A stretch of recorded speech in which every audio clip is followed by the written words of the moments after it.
اس بات پر آپ اور میں تو کیا اس وقت شاید پورا پاکستان ہی متفق ہوگا کہ مہنگائی اس دنیا کی سب سے بری چیز ہے، اور یہ کہ اس کی کسی کو بھی کوئی ضرورت نہیں ہے۔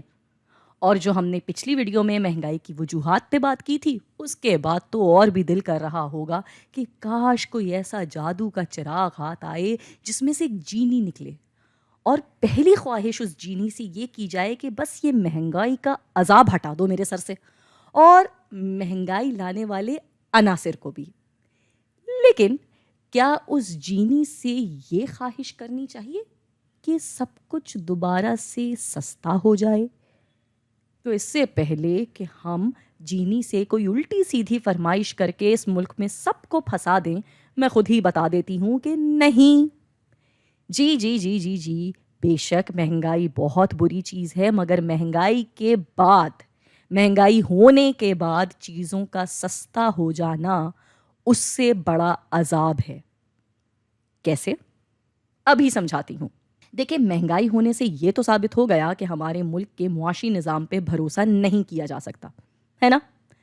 سب کو یہی لگتا ہے کہ یہاں کوئی بھی آئے گا اور آ کر کے اپنا کھیل کھیلے گا، پورا نظام درہم برہم ہو جائے گا۔ اب ایسے میں اگر خبر پھیل گئی کہ سب کچھ سستا ہو جائے گا تو لوگ ڈر جائیں گے، خاص کر کے وہ لوگ جو کہ روز کی دہاڑی پہ چلتے ہیں، جیسے مزدور، رکشہ چلانے والے، بجڑی اٹھانے والے وغیرہ وغیرہ۔ ان کو لگے گا کہ جی یہ سب نئی حکومت کا دھوکہ ہے، 2 مہینے بعد سب کچھ اس سے زیادہ مہنگا ہو جائے گا۔ اس خوف سے وہ اپنا پیسہ خرچ کرنے کے بجائے چھپا چھپا کر رکھ لیں گے، اور یوں معیشت سے پیسہ غائب ہونے لگے گا۔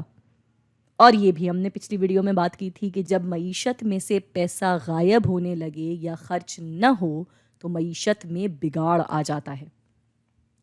تو اب 2 ہی راستے ہیں، یا تو چیزیں کبھی بھی مہنگی نہ ہوں، یا اگر ہوں بھی تو اتنی ہوں کہ لوگوں کی قوت خرید کے حساب سے ہوں، یا اگر مہنگی ہو گئی ہیں تو پھر مہنگی رہیں۔ مہنگی ہو کر سستے ہونے سے زیادہ نقصان ہوتا ہے۔ اور وہی بات، جو چیز جس ملک میں موجود ہے اس کی ٹھیک یوٹیلائزیشن یا استعمال ہونا چاہیے، اور پھر اس سے ملنے والے پیسے کا بھی صحیح استعمال ہونا چاہیے، تو ملک کی استحکام کبھی خطرے میں نہیں آئے گا۔